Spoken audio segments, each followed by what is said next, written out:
There are many Muslims that claim that Islam is the religion of peace, regardless of how the media portrays, Islam and Islamists and Muslims in general.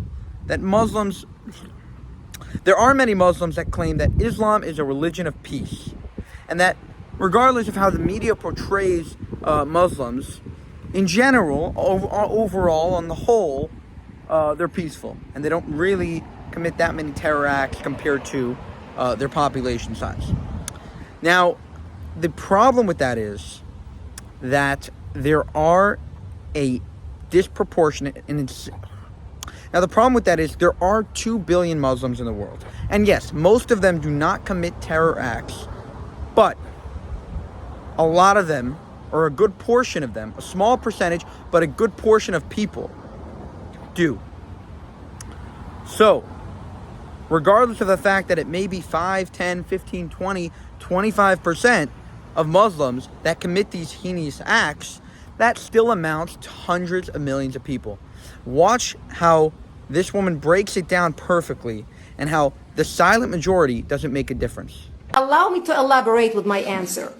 There are 1.2 billion Muslims in the world today. Of course, not all of them are radicals. The majority of them are peaceful people. The radicals are estimated to be between 15 to 25%. You're looking at 180 million to 300 million people dedicated to the destruction of Western civilization. So why should we worry about the radicals, 15 to 25%? Because it is the radicals that kill. Because it is the radicals that behead and massacre. When you look throughout history, most Germans were peaceful, yet the Nazis drove the agenda. And as a result, 60 million people died. 6 million were Jews. The peaceful majority were irrelevant. When you look at Japan prior to World War II, most Japanese were peaceful as well. Yet Japan was able to butcher its way across Southeast Asia, killing 12 million people, mostly killed with bayonets and shovels. The peaceful majority were irrelevant. On September 11th in the United States, we had 2.3 million Arab Muslims living in the United States.